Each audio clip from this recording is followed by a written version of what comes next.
Tunde raised his left hand, confident in his greeting. He smiled, stepping forward to offer the gesture to Chief Okoro, the village's respected leader. The crowd was buzzing with excitement, but as soon as the chief's eyes landed on Tunde's hand, his face twisted. The smile quickly vanished from Tunde's face as he saw the chief recoil, taking a sharp step backward, his eyes wide with disbelief. A heavy silence settled over the gathering. The villagers fell still, their breaths caught in their throats. Tunde stood there, frozen, unsure of what had just happened. He looked from the chief to the crowd, but their eyes were wide with shock and confusion, their mouths barely open. Then the murmurs began. What did he just do? One voice whispered. How could he not know? It's an insult to greet like that. Does he not respect our elders? Another voice muttered. The whispers grew louder, twisting through the crowd like a growing storm. Each word added weight to the tension in the air. Tunde's innocent gesture, one made in a spirit of goodwill, had stirred a fire he did not understand. A man, his face red with anger, shook his head. How dare he? This is no small thing, to offer your left hand. It is a disgrace. Does he think us fools? Others joined in, their voices rising, eyes flashing with rage. The anger was palpable, spreading like wildfire through the villages. Tunde's mind raced, trying to grasp what had gone wrong. He thought he had done what was right. But now, standing in the midst of a crowd growing more furious by the second, confusion clouded his thoughts. What had he done? He looked at Chief Okoro, who was still staring at him with narrowed eyes. The chief's lips curled into a frown. This disrespect cannot be ignored. A punishment must be made. His mistake cannot go unpunished. The words fell like thunder, shaking Tunde to the core. His body trembled as the anger of the crowd turned toward him. He didn't know how to speak, how to explain himself. All he could feel was the weight of their gazes, harsh and condemning. You don't understand, Tunde, someone muttered from the crowd. It is forbidden to use the left hand in greeting. It is a thing of impurity, a breach of our traditions. You've dishonored us all. Tunde's face flushed, a mixture of guilt and confusion, but before he could speak, another voice rose above the crowd. Please, enough. Grandma Amara stepped forward, her presence commanding attention. The murmurs quieted as the wise elder raised her hand for silence. I see the mistake, yes, but this boy has not acted out of malice. There is no need for punishment. This is a lesson, not an offense to be punished. The crowd hesitated, eyes shifting from one another, unsure. Some nodded in agreement, but others were still seething with anger. There must be punishment, one villager shouted. He must pay for the insult to our traditions. Grandma Amara's voice rose again, calm but firm. Let us not be quick to harm, for we are a people of wisdom, not of harshness. Let the boy learn. Let him understand. This is the path of wisdom, not of exile. The silence stretched long. The villagers exchanged uncertain glances, their opinions divided. Some wanted the harsh punishment of exile, while others, moved by Grandma Amara's plea, hoped for a more understanding resolution. Tunde's heart raced, his mind clouded with fear. His future, his place in this village, seemed to hang by the thinnest of threads. His fate was in the balance, and the weight of the moment pressed down on him harder than anything he had ever felt before. But as the tension grew, one thing became clear. No matter the outcome, this moment would shape him, whether he was banished or forgiven. His actions would determine his place here, and only time would tell if he could learn the lesson the village had tried to teach him. Tunde stepped into the village of Bera, with wide eyes and a heart full of hope. He had heard many stories of the land and its people, tales of strength, honor, and wisdom. But as he walked through the village, the weight of tradition pressed down on him like the heavy air before a storm. He had come to learn. to prove himself, worthy of the elders' respect. But he did not know how deep the roots of Bera's customs ran. He had dreams, big ones. Tunde wanted to become a leader, someone whose name would echo in the hearts of his people.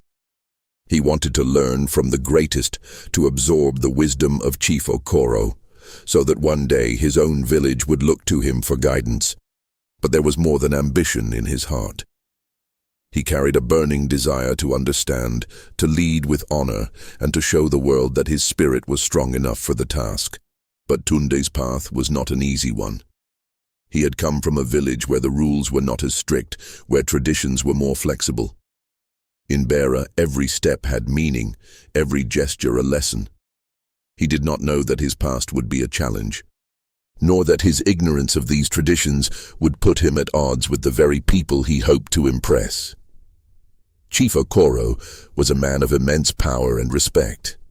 His voice carried the weight of many lifetimes, and his wisdom was revered by all who knew him. He stood as the pillar of Bera, his judgment unchallenged, his adherence to tradition unwavering. He ruled with the steady hand of a man who understood the value of the old ways. The people respected him deeply, but they feared him even more. The price of disrespecting the traditions was high, and Chief Okoro's anger could crush even the strongest spirit. Tunde knew that to gain Chief Okoro's favor, he would have to prove himself. He worked tirelessly, learning from the chief, observing his every move. Though he was young and inexperienced, Tunde quickly became a trusted apprentice. He listened intently, following every instruction, determined to show that he had the potential to become more than just a young man with dreams. He wanted to be a leader, one who could stand beside Chief Okoro one day. But Bera's customs were not easy to understand. Each day brought a new lesson, and Tunde struggled to keep up. When the villagers spoke, he listened, but sometimes their words made no sense to him. Some practices seemed strange, others too rigid. He would ask questions, but often his inquiries were met with silence, or worse, with judgment. How could he, an outsider, be expected to know things so deeply rooted in their history? One such question led to the most dangerous mistake of all. Tunde's heart pounded as the villagers debated. He could feel his mistake growing larger with every word. His pride screamed against the idea of punishment, but a part of him knew that he needed to understand what he had done wrong. The village was torn. Some believed in mercy, in showing Tunde the way. Others held tight to tradition, unwilling to bend for the sake of a mistake. Finally, Grandma Amara spoke again, her voice stronger than before. "We cannot break this community over a misunderstanding. If we cannot teach, we will lose what makes us strong. Let us show mercy and let this boy learn the way." Her words hung in the air, and for a moment the village fell into silence. Chief Okoro, though unmoved by the words of the younger villagers, finally spoke. "Let him stay," he said, his voice low but clear. "But let him prove that he respects our customs. Let him show that he can learn." Tunde felt a weight lift off his chest, but the road ahead would not be easy. The village was divided, and his future here was uncertain. Would he be able to prove himself? Would he learn enough to gain the trust of the people and become the leader he had always dreamed of? The journey was just beginning, and Bera's customs would not be easy to navigate. The village stood divided, whispers of support and anger filling the air. Chief Okoro's demand for punishment was firm, his voice like thunder. "He has broken the sacred rules. No one is above the customs of Bera. He must face the consequences," he declared, his eyes cold as stone. The elders nodded in agreement, their faces stern. But among the crowd, voices of the younger villagers began to rise. "He did not mean harm," one of them said. "He must be taught, not punished." Another spoke. "We all make mistakes. Let us show him the way, not cast him out." The tension grew. The villagers now divided into two camps, those who demanded harsh punishment and those who believed in mercy. The murmurs turned to heated shouts, the air thick with the weight of the argument. Then Tunde, standing at the edge of the crowd, could take it no longer. He stepped forward, his heart pounding.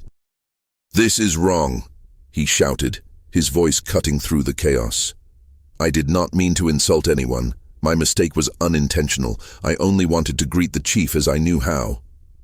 The villagers went, silent, shock spreading through them like a wave. How dare he challenge Chief Okoro?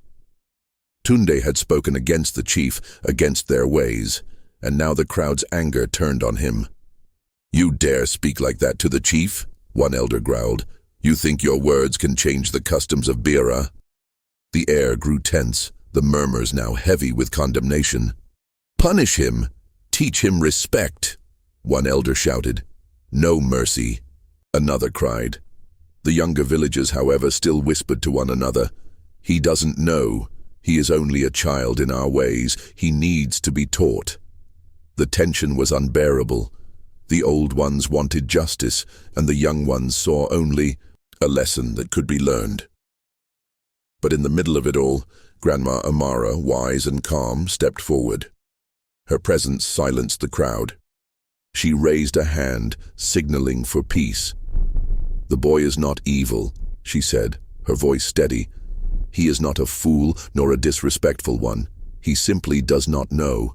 The question is not what he has done wrong, but how we will teach him. How will we show him the ways of Bera?" The villagers listened and the debate paused as Grandma Amara's words cut through the noise. "I propose a trial," she continued, her eyes sweeping across the crowd. "Let him be tested. If he answers correctly, if he shows he understands our ways, we will forgive him. If he fails, then he will leave Bera, for he will have shown that he cannot respect our traditions." The crowd was torn. Some nodded, agreeing that this would give Tunde a chance to redeem himself. Others grumbled, believing that such leniency was a sign of weakness. "Tradition is sacred. The rules cannot be bent," one elder growled. But Grandma Amara was firm. "Let us have the trial," she repeated. "If Tunde truly wishes to stay, then he must prove his understanding. But I believe that teaching is the path to true respect." Reluctantly, Chief Okoro agreed, though his face remained unreadable. "Let it be so.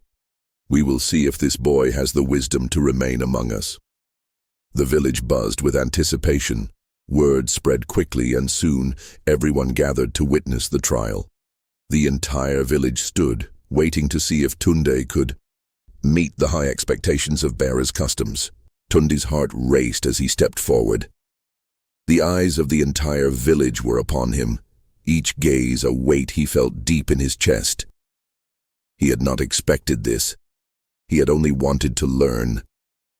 But now his fate rested on his knowledge of a world he was only beginning to understand. The first question was simple yet so important. "Tell us," an elder called. "What is the significance of our sacred ceremonies? What do they represent?" Tunde hesitated. He had seen the ceremonies, heard the stories, but in this moment, they seemed far away. His mind raced as he tried to recall the teachings, but his words stumbled. "The ceremonies. They honor our ancestors and they keep our land safe," he said, his voice trailing off. The crowd murmured, some shaking their heads. They sensed his uncertainty. Some whispered that this was not enough. "Your answer is not clear enough," one elder said. "You must understand more than this." Tunde's heart sank, but he could not turn back. He had to keep going. The second question came quickly. "What are the symbols of Bera? What do they stand for?" Tunde took a deep breath. The symbols. He had seen them on banners, in the elders' homes. He thought of the sun, the tree, the river. The sun represents life. The tree is our strength. The river, It connects us all, he answered. The crowd stirred again. Some nodded, but others frowned. It is not complete, someone muttered. The symbols are deeper than that. Tunde felt the weight of the judgment on his shoulders. The final question came. What are the beliefs of the elders? What do they hold to be true? This question made Tunde pause. The beliefs of the elders were sacred, hidden in the depths of the village's heart. His mind raced. He had heard the elders speak of honor, respect, and the balance of nature, but he could not remember the exact words. He opened his mouth, but his answer faltered. The elders, they believe in balance. They believe in the strength of the community, the land, and in respecting the old ways. The old ways keep us together, he said. But his voice was unsure, and he could feel the tension rise. A silence fell over the crowd. Everyone was waiting. Was this enough? Would it be enough to prove that Tunde respected their ways? The air felt thick with anticipation. Chief Okoro's face was unreadable, but Grandma Amara watched with quiet hope. Her hands clasped before her, the villagers held their breath, waiting for the final judgment. Chief Okoro stood, and all eyes turned to him. He did not speak at first, his gaze sharp and piercing. The silence seemed to stretch on forever. Finally, he spoke. Tunde has shown us that he has the spirit to learn, but his understanding is still too shallow, he said. However, the mercy shown by Grandma Amara must be honored. He will remain, but he must continue to learn. Let his journey be one of wisdom, and may he never forget the importance of tradition. A sigh of relief rippled through the crowd. Some smiled, while others remained silent, knowing that the young man still had much to prove. Tunde stood still, his heart pounding, but a small light of hope flickered in his chest. The village had not cast him out, but his real challenge was just beginning. The air grew heavy as the final question was announced. Why is the left hand forbidden for greetings? The crowd fell silent, their eyes fixed on Tunde. It was a question that carried the weight of the entire village's customs. This was the moment that would determine whether he would stay or be cast out. His heart raced as the murmurs of the villagers faded into a tense quiet. Tunde stood still, searching for the right words, his mind racing. He knew this was the hardest question yet. It was not just about knowledge, it was about respect. The silence stretched, each passing second pressing down on him like a heavy stone. Then a flicker of clarity came. He remembered Grandma Amara's words that had stayed with him throughout this trial. Respect isn't about doing what's easiest. It's about understanding why something is important to others. In that moment, it all became clear. He knew what he had to say. Tunde took a deep breath and spoke with a new strength. The left hand represents impurity, he began, his voice steady. It is used for tasks that are considered unclean, such as cleaning or other work we do not wish to touch with our strong hand. Offering it in a greeting means you do not honor the person you greet. It is a sign of disrespect. His words echoed through the village, and the air seemed to hold its breath. Some villagers nodded, a few whispered to each other, but many others remained silent, waiting for Chief Okoro's reaction. Tunde's heart pounded as he stood there, the weight of their expectations pressing on him. He had spoken from the heart, but would they accept it? Would they forgive him? The crowd's reactions were mixed. Some showed approval, while others were still unsure. The tension was thick, and Tunde could feel the eyes of the village on him, waiting for the final judgment. Chief Okoro's eyes pierced through him, sharp and thoughtful. For a long moment, the elder remained silent, his gaze never leaving Tunde. Then, at last, Chief Okoro spoke. "You have answered well," he said, his voice grave. But knowledge alone is not enough. It is humility that shapes a true leader. Chief Okoro's words hung in the air like a challenge. You have learned, yes, but can you truly humble yourself before the village? Can you show us that you understand not only the customs, but the hearts of our people? Tunde's heart sank. This was not just a test of knowledge, it was a test of his pride, his very character. He had thought the hardest part was over, but now a new challenge loomed before him. He could feel his pride rise up, urging him to resist. How could he apologize? In front of the whole village? Wasn't his answer enough? But deep down, Tunde knew this was the last step. To prove himself, he had to show that he could humble himself, not just to Chief Okoro, but to the entire village. The crowd watched, waiting for Tunde's response.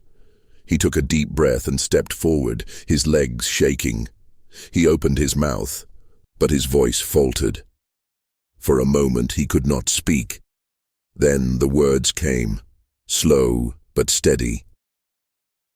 I was wrong, Tunde began, his voice soft but clear. I did not understand the ways of this village. I did not know the importance of the customs, but now I see. I see that respect is not just about knowledge. It is about honoring what others hold dear. His gaze swept over the villagers, his heart heavy with the weight of his words. I am sorry. I was foolish and careless, and I have dishonored your traditions. The crowd was silent, some villagers nodding, others still watching with doubt. But Tunde did not stop. I promise you all, I will learn from this. I will respect your ways. I will honor your traditions, and never again act without understanding the heart of what I do. His words hung in the air. Some villagers, moved by his humility, felt a shift in the atmosphere. But there were others who still watched with suspicion, waiting to see if Tunde's apology was genuine or just an attempt to save himself. The silence stretched, each moment thick with tension. The elder's eyes were hard to read.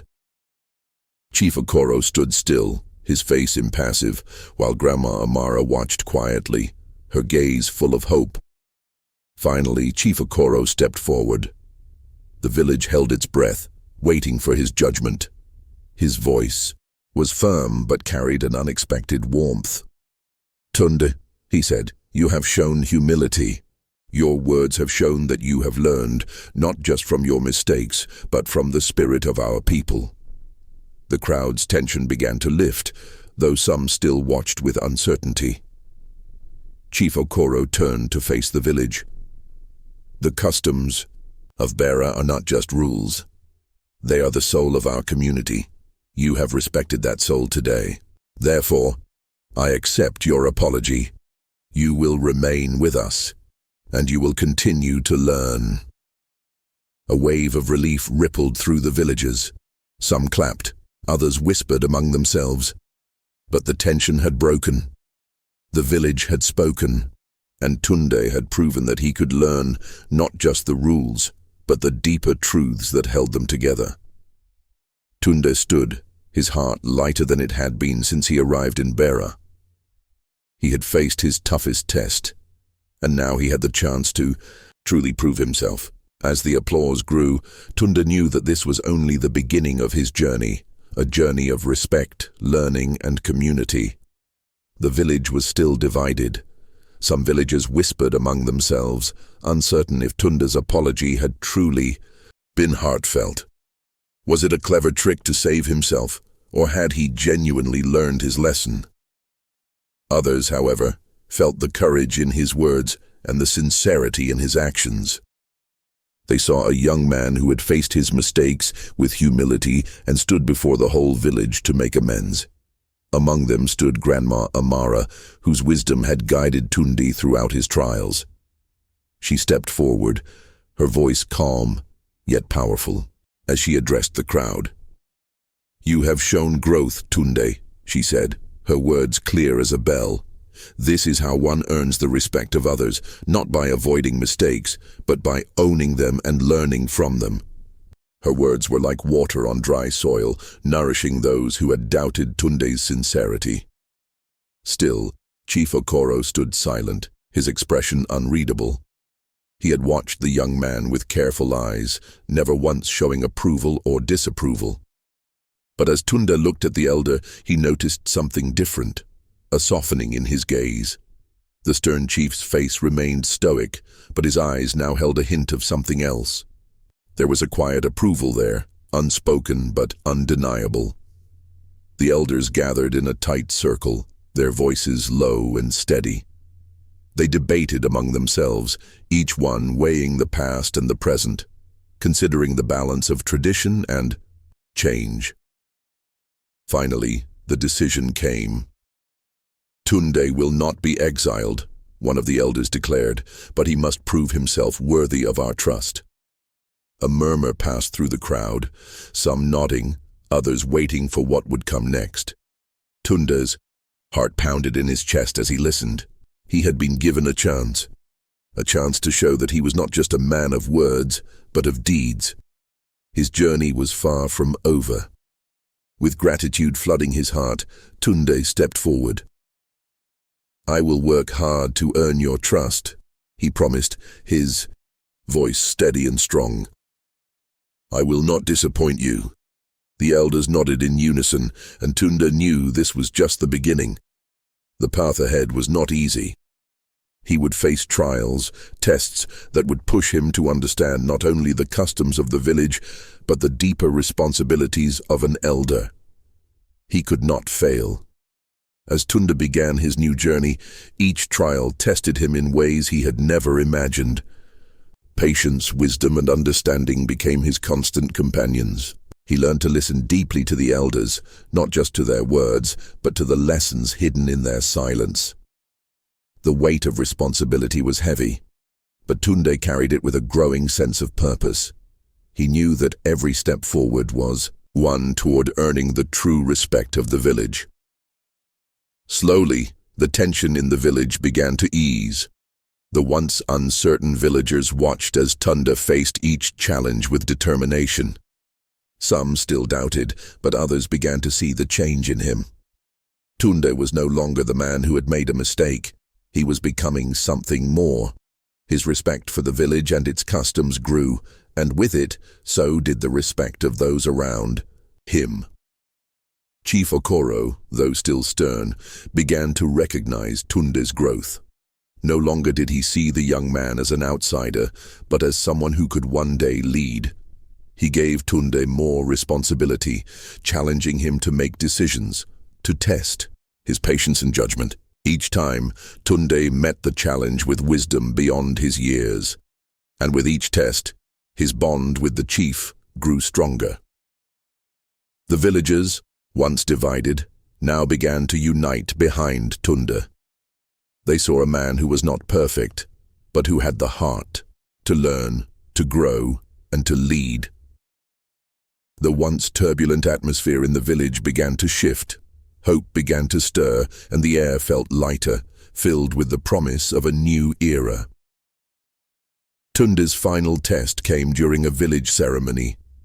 The elders turned to him, knowing that this decision would reveal the heart of the young man they had watched so closely. Tunde was asked to make a choice, one that would affect the entire village. It was not an easy choice, but Tunde knew that. His understanding of the village's values had prepared him for this moment. The weight of the decision pressed down on him, but he did not falter. He spoke clearly and wisely, choosing the path that honored both tradition and the needs of the people. The villagers listened, and when the decision was made, they saw the wisdom in it. A cheer rose from the crowd, a sign that Tunde had earned his place among them. The community rallied around him, affirming his new role as a leader. With his trials complete, Tunde stood tall, a new man. His journey had been long, and the road had not always been easy, but now he understood something deeper. Respect is not something that is given, it is earned. It is built on humility, learning, and action. As the village celebrated his growth, Tunde stood quietly, reflecting on his journey. He thought back to the young man who had once stood before the elders in shame, and now saw himself as one who had earned his place. He had learned that change does not come overnight. It comes through dedication, through understanding others, and through a commitment to doing what is right. Tunde's journey was a reminder to the village and to all who heard his story that true growth is a process, and that even in the face of failure, there is always room to rise again. His story became a part of the village's tapestry, a tale of redemption, of humility, and of the strength that comes from learning and changing. And with that, a new era began for Tunde and for the village of Beira. The village gathered around, their hearts heavy but their minds open. Grandma Amara stood before them, her presence as steady as the old tree in the center of the village. Her voice, rich with wisdom, rose above the murmurs. "Respect isn't just about following rules," she began, her words cutting through the tension. "It's about understanding them." The crowd fell silent, hanging on every word, waiting for her to reveal the deeper meaning. They knew her words were not ordinary. When Grandma Amara spoke, it was as if the very earth listened. "You can follow a rule without understanding it," she continued, her eyes sweeping across the gathered villagers. "But that is not true respect. True respect comes from knowing why the rule exists, why it matters." She paused, letting the silence fill with the weight of her words.